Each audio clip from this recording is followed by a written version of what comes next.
Howdy, y'all. I wanted to give you a heads up on a new book coming out, Lord willing, before the end of the year. Jesus Practiced What He Preached, the New Covenant Law of Messiah. My good friend and ministry partner, Carlos Xavier, wrote this book, and it is for all people to read and to easily understand. It's very easy reading, it's concise, it's to the point, and it's very factual and biblical with a lot of good verses in there for you to consider. Christians for generations have believed that Jesus perfectly kept the law of Moses. Then they think he died so we don't have to keep the law. That's what they say. Yet most Christians would agree that Jesus preached the new covenant. If that is the case, then did Jesus really practice what he preached?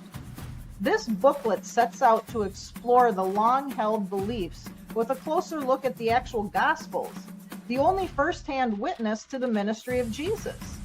The author urges you to reconsider the Spirit-filled words and actions of Jesus, aka the New Covenant Law of Messiah, which stands in sharp contrast to the Old Covenant Law of Moses.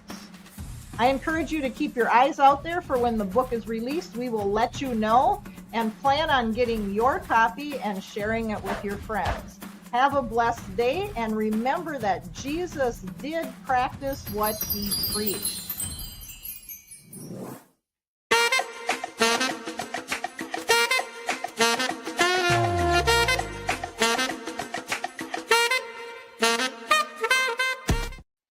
Good evening and welcome. Tonight I am excited to talk to author Carlos Xavier about his new booklet, Jesus Practiced What He Preached, the New Covenant Law of Messiah. And it should be hitting the shelves before the end of the year, Lord willing. How many of you have ever thought about the New Covenant of Messiah? I know when I grew up, I only heard about the Old Covenant given to Moses. Everybody knows about the 10 Commandments. But I never really had heard about the commands that Messiah gave. How many really know about the Messiah's commandments that he gave to us? And have you ever asked the question, did Jesus really practice what he preached? I was blessed to proofread this booklet, and I will say that it was a very easy read and very well written. It was clear and succinct. So let's talk to Carlos and find out why he wrote this booklet and what it means for those who are seeking to follow Messiah Jesus. Welcome, Carlos. Good evening, Tracy. Thank you for hosting. Oh, I'm really excited to hear about it. And like I said, I was thrilled to have read it, and I can't wait till other people can read it as well. Thank you, and thank you for helping us out. Oh, it's my pleasure. So would you begin by sharing what inspired you to write this booklet and why you wrote it? Why is this topic so important, do you think? Well, almost 10 years ago now, I was actually doing one of many sermonettes we do, as you know, on a weekly basis. And I was reading through actually the letters of Paul, specifically the letter of known as Colossians, and the letter known as Galatians. And I noticed this phrase that Paul kept using, which is variously translated as elementary principles of this world, or something like spiritual forces of this dark world, depending on your translation. And that phrase appears specifically in Colossians chapter 2, and in Galatians, I believe in chapter 5, 4 or 5, I forget now. And it's specific, I should say, to Colossians 2, though. Paul is using that phrase, it seemed to me at the time, to teach that, paganism, as most of us Christians know, is bad, is demonic, is evil. But in Colossians chapter 2, right smack in the middle of that chapter, you'll notice that Paul cites what's known as the Jewish calendar. So, for example, I'll just read it here. He says in Colossians 2, verse 16, therefore do not let anyone try to judge you or exercise authority over you in regard to what you eat, food, and what you drink. Or, says Paul, in the matter of holy days, monthly new moons, and the weekly Sabbath. And then in verse 17, he says that this calendar, it's known as a Jewish trio calendar, is a single shadow, he says, of what was to come. And by contrast to that, he says the reality or the substance, depending on your translation, is the Messiah. So the Jewish calendar there is portrayed in a very negative sense, so much so that he warns Christians not to let anyone judge you whether you are keeping those things. Now, those things like holidays, Jewish holidays, monthly new moons, and the weekly Sabbath, obviously they're essential to the what's known as the Torah or the law of Moses given at Sinai, as you know. So Paul there, to most Christians, is portraying those things in the negative sense, and he goes on to say in Colossians chapter 2, he actually uses that phrase twice, the elementary or elemental spirit forces of the world in verse 20. So those things, including paganism, so he's dealing with two issues there, Paul, are bad. And not just bad, but they're evil. They belong now to the so-called dark world, or the elementary principles, or the spiritual forces that govern this, as Paul calls it elsewhere, this present evil age. And I was stunned. I was like, am I really understanding here what Paul is saying? So I checked with our esteemed father in the faith, Anthony Buzzard, and I checked the dictionaries, commentaries. I checked with people like you at the time and others. And yeah, we were all sort of in agreement. So then the idea came to me, okay, if that's what Paul is saying, isn't he condemning Jesus, who, for the most part, I've heard, kept the law of Moses, because obviously he was a Jew, he was born under the law, he was obviously circumcised as a baby, he was taken to the temple, as we know the story. So what does that say about Jesus now? Is Paul condemning Jesus here? And if you call yourself a Christian, which means a follower of Messiah, follower of Christ, well, why aren't all of us keeping the law? Well, the general principle in Christianity, Catholic Protestant system, is that, well, the cross took care of all that. So the cross sort of magically breaks the, as my wife puts it, breaks the spell of the law, the Torah, that was given at Sinai. And now the churches and Christians should not be, keeping those things that belong now to this system that is made void by the cross. So the cross now is central to this. But then I asked, well, what about the teachings of Jesus, though? Shouldn't we go back before the cross? What was Jesus doing before the cross?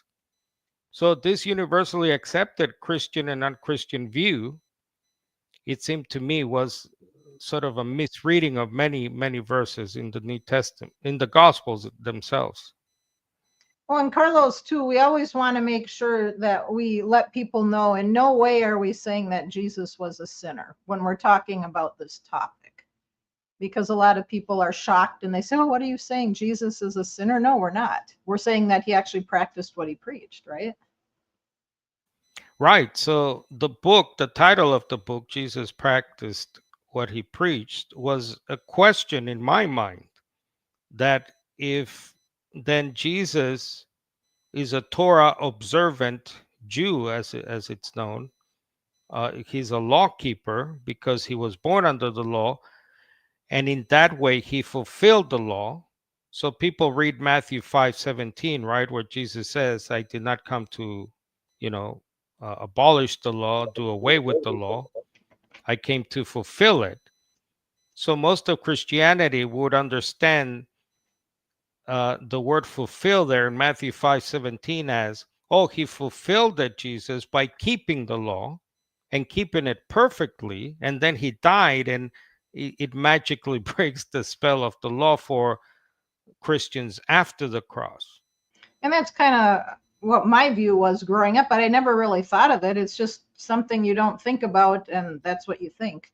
And so I think it's great that you're getting people thinking about this. Some people might ask, why a booklet? Why isn't it longer? And I personally think you addressed it fantastically there, and there really isn't need for more words.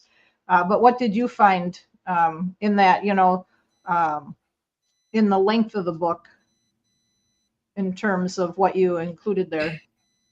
Well, I think I try and cover in a very, as you put it in your good intro, succinct, Mm-hmm. way, uh, things, and it's sort of the booklet, more of a booklet. It'll be maybe less than 100 pages, so it's not a massive tome. But it's a sort of also collection of all the sermonettes, all the studies I've done for almost the last 10 years now. And yeah, it's important, I think, to put it in very short and succinct ways that people can grasp. So Mm-hmm. Yeah, they're not having to dig through it and try to figure out what you're saying. It was very well said. So, what research did you do to conduct, for this booklet? You mentioned talking to different people, and when you were doing that, did you uncover anything that was maybe surprising to you?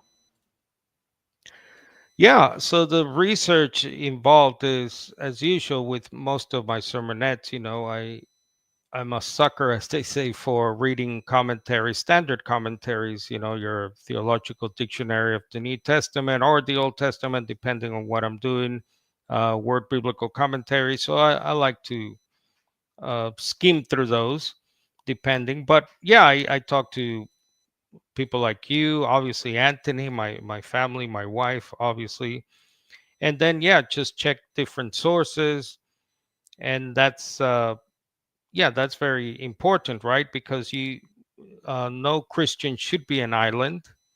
I don't know everything, and I may get some things wrong. I may be misreading something. I don't have degrees in the biblical Hebrew or Greek, so Anthony is a great benefit to all of us, I think, to as a sounding board, if you will.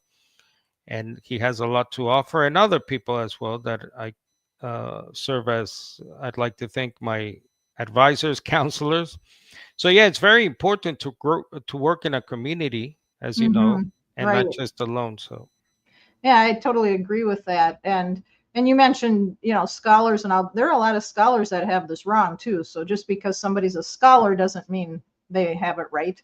And I know Anthony says often, if somebody came up with an idea and they're the only one who's ever had this idea from hundreds of thousands of years ago until today, you might need to question it if it's, some new revelation that just you have and nobody else has ever even thought of that.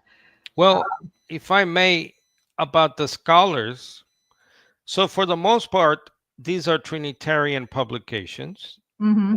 We are not Trinitarians. We are non-Trinitarians or biblical Unitarians. So I'm not obviously endorsing everything that dictionaries, lexicons of that ilk have to Mm-hmm. say about other topics. But even in this topic, as you say, they get some things wrong. And it's interesting, Tracy, because whether they're Catholic or Protestant um, background scholars, uh, who again, for the most part, are not so-called Sabbatarians. For the most part, Catholics, Protestants, so-called evangelicals, they don't keep Sabbath, they don't keep food laws in general. Mm-hmm. There are millions of self-professing Christians who do, who either keep Sabbath. Food laws is generally the Sabbatarian system, right? Mm-hmm. Very few sort of go all the way and go back to circumcision of the flesh, for example. Right. Very And there few. are those who are Trinitarian and Unitarian that do that, unfortunately. Right. So So what what's was interesting, oh, go ahead, sorry. sorry. So what's interesting about the Catholic and Protestant scholarship on this is that yes, they're not Sabbatarians. They don't believe in the new covenant. They believe we are under a new covenant, not the old covenant of Sinai. But at the same time, I found that in my research, they will say things like, well, when Jesus heals on the Sabbath, or does a good quote work on the Sabbath, these scholars will say he's not breaking Sabbath. So they have there's a sort of dichotomy there I found, because on the one hand, again, these Catholic Protestant scholars are not Sabbatarians, yet they're defending Jesus as if he kept the Sabbath, as if he continued in law keeping. So which is it? Again, I go back to the question, which is the title of the book. Which is it? So if Jesus came to preach new covenant, as again most of scholarship agrees, and I agree, did he practice then what he preached? Because when you read the scholars, even your study Bibles, you'll note, especially, for example, in John chapter 5, which is a very important passage, and it features prominently in my book. I did a lot of work on John chapter 5.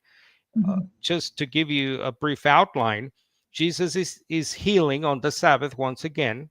By the way, in the Gospel of John, he's recorded Jesus as healing many times, almost 10 times, I believe. And I think it is on purpose that John, the writer, does this.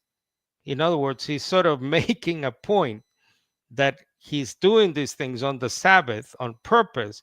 Anyway, in John chapter 5, Jesus goes on to say, because the Pharisees, obviously, who are always looking for something to get him on, to argue with, etc., they say, hey, you're breaking the Sabbath.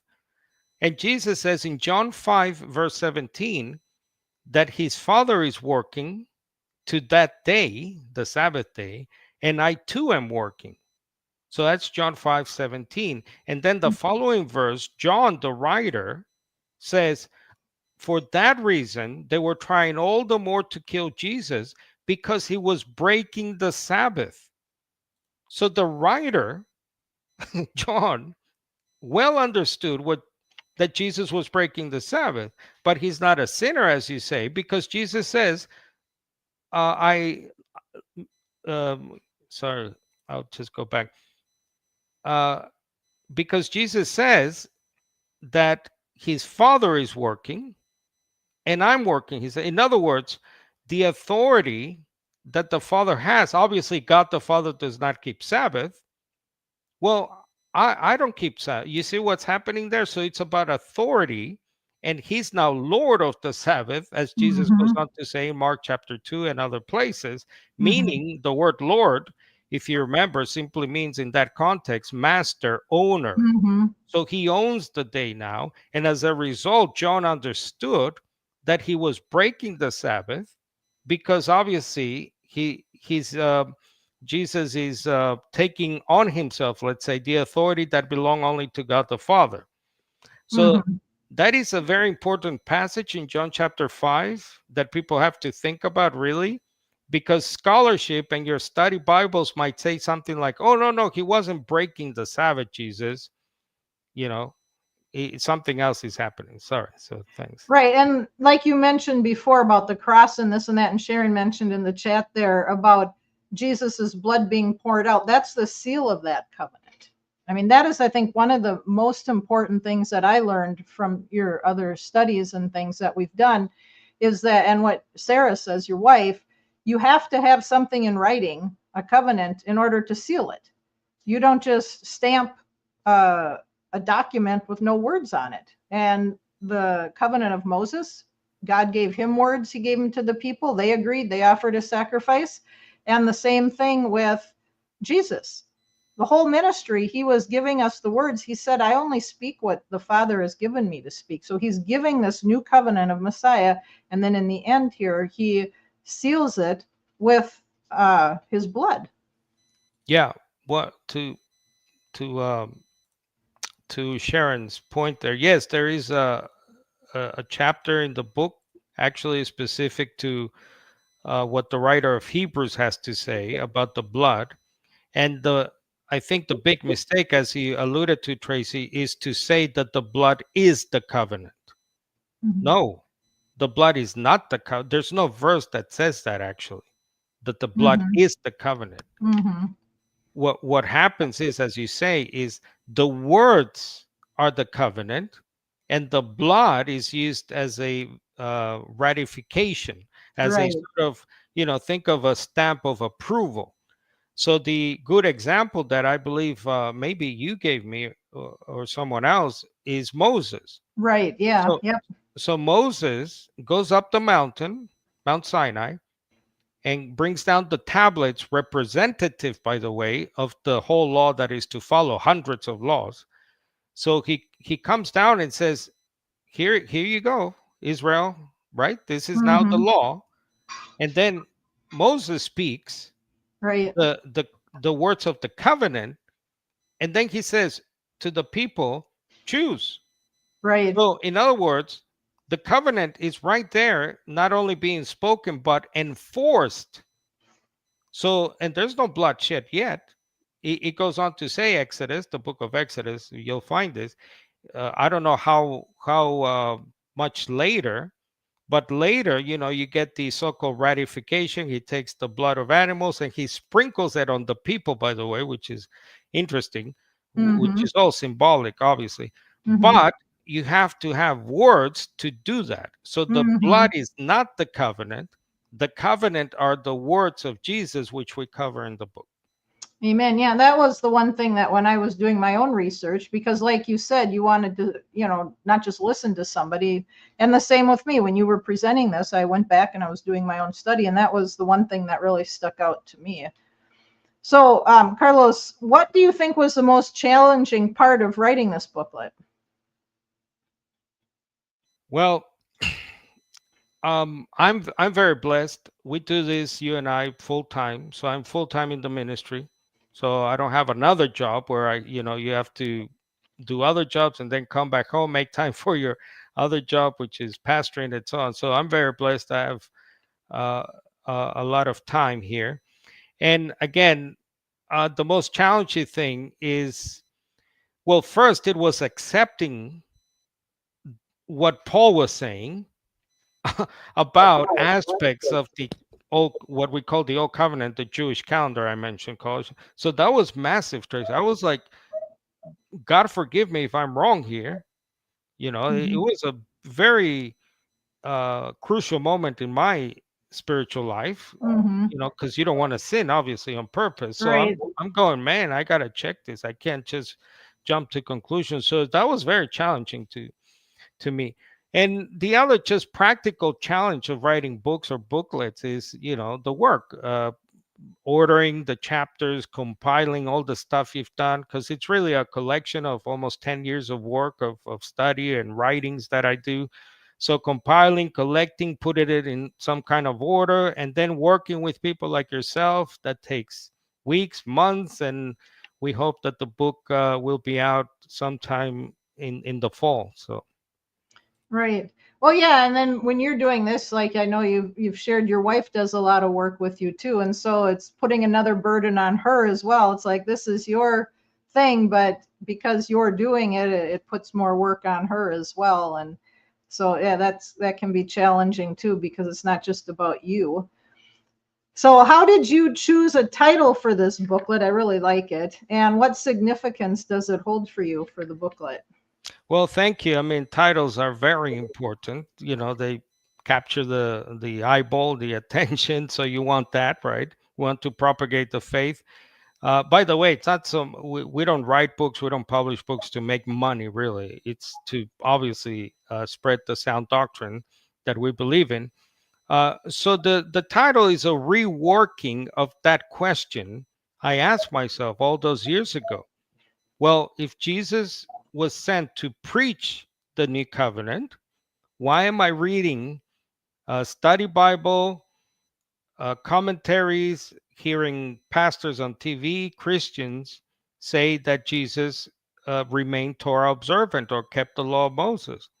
So it's a reworking of that. Like, okay, if he practiced what he preached, or did he? So if he preached new covenant, but he didn't practice it, well, we know what that is called, a hypocrite. So it's the it's the old, do what I say, don't do what I do. Because if he's saying, well, I'm saying new covenant, sometimes changing the old laws, you have heard it said, but I say, the Sermon on the Mount. Oh, but I'm not doing it, or you don't have to do it yet. You have to wait till I die or something. He never said that. For what I'm giving you is for the future, for some other time. He was speaking and saying this is what you should do.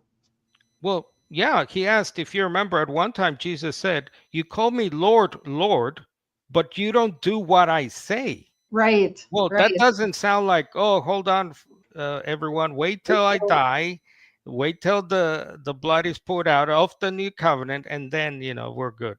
And the Right. significance is massive, right, Tracy? Mhm. Because the significance of this crosses all denominational Christian lines. Whether, again, you come from a Catholic, Protestant, or even Unitarian tradition, non-Trinitarian tradition, right?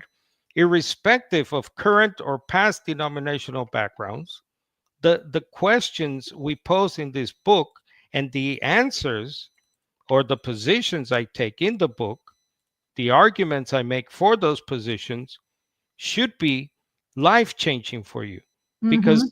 because it redefines the whole ministry of Jesus.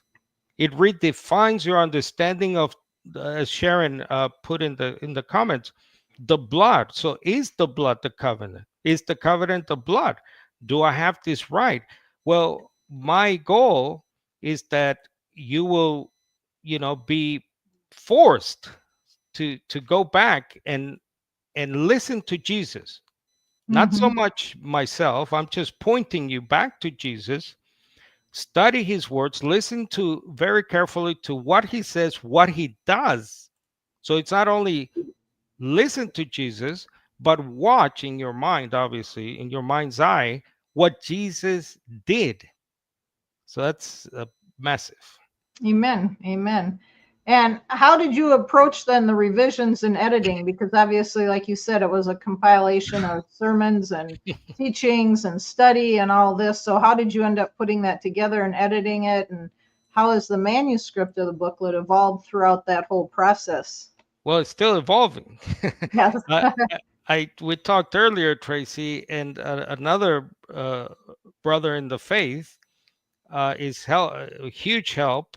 He's going through the book because what you want, by the way, going back to I guess, the previous question, uh, if you're writing a booklet or a book, if you're thinking of it, also have in mind people who can proofread it, people who you trust, who have helped you, etc. You have trust with and confidence with. uh, Give them the manuscript, have someone read it. Again, you're not you should not be a no Christian is an island, or should not be an island. So Mhm. share what you're writing. It's very important. So it's still a work in progress. There's lots of proofreading and revisions being done as we speak, although the core ideas are you've already read. And Mhm. most my wife always reminds me, because she's a professional proofreader. My wife, she does this obviously for a living as well, and she reminds me that most major publications have at least eight different proofreaders. So Mhm. it's a huge task, but don't be, daunted by it. Don't be overwhelmed by what I'm saying. Good things take work. And if you're passionate, if you believe it's from God, if you believe in your soul, in your bones, that this is the truth, I'm sure, you'll be motivated regardless. So the approach is to go from a mini booklet to a longer book form, but I think the size that it's reaching, just under 100 pages, is, I think it's pretty good. Hmm. Well, and like you said, with all the eyes on it too, it really is a group effort there. It's not just something that came out of Carlos. So a lot of people have invested in it as well. And speaking of that, is there anybody that you would like to acknowledge? Which I hope you'll start with your dear wife. Yeah, I mean, obviously, my wife, I call her my teacher, by the way. I'm not embarrassed. I'm not ashamed to say that my wife really is my teacher. Some of you know my story. I was not born in the church. I did not grow in a church. She did. So she's decades ahead of me when it comes to that. So, she's obviously my primary go-to. Obviously, our spiritual father, Anthony Buzzard. yourself and others. So I do have an acknowledgments page, as they call it in the booklet, and yeah, so there are many other proofreaders like yourself, and we really appreciate all the help. Mm-hmm. Right. And so, what do you hope that readers will take away from your booklet once they read it? To go back, like I said, to the teachings of Jesus. You know, I did a sermonette recently, Tracy. If you remember, I called it the gospel of the cross, Mm-hmm. because especially here, we are in the United States, by the way. In this country, it's all about the cross. Now, the cross is obviously important. The resurrection of our Jesus, who we believe is the Messiah, the anointed one, the promised one, uh, who the Old Testament prophets and kings and everyone wrote about, it's obviously essential. But what happened before the cross? So uh, I hope that readers go back to the Sermon on the Mount, which is the beginning of the new covenant, really, officially, right? It sort of begins in a embryonic form, in a pre-form with John the Baptist. He's a central figure, and they are the messengers of the new covenant, John and Jesus. And I think they are the ones Malachi spoke about in Malachi chapter 3 and 4. I think they are those people. Obviously, Jesus is the Messiah, we believe as Christians. So my hope is that, instead of majoring in Paul and minoring in Jesus, my hope is that we major with Jesus and minor in Paul. Because again, another thing in scholarship, Tracy, and you'll hear this, around Easter time or Christmas time in those awful documentaries from History Channel and and other atheists. You'll hear stuff like, well, you have all these PhDs musing and wondering to the camera. Well, the real founder of Christianity is Paul. You've heard that a lot. So don't major in Paul. Again, Paul is not some bad guy. Obviously, he's not some false apostle. He's an apostle, the 13th apostle. But major in Jesus first, because remember, Paul at one time said, "Imitate me as I imitate Messiah Jesus." Paul said, I learned these things. I'm convinced of these things in Jesus. That's Romans 14, 14. When it comes to all foods that are clean, Paul says. So yeah, my hope is that you major with Jesus and minor with Paul and the other apostles, because for Christendom, for Christianity in general, the gospel is the cross, period. End of discussion. Everything is about the blood, but the question is, well, what about what Jesus said and what Jesus did? Well, and if you don't know what that is, there's really no point to the blood either, because how do you even know what that even means then? And so I Right. appreciate that you're not saying just look at what I'm saying. You're pointing people back to Christ and saying, consider what Jesus said, consider what he taught, and let's move on from there. So Yeah. Carlos, Sorry, and go we ahead. learned, Yeah. and I learned that from Anthony Buzzard, right? What's he always say? You Mhm. know, the teachings of Jesus, the teachings of Jesus, as Right. he repeats himself. Yes. Christianity, is founded.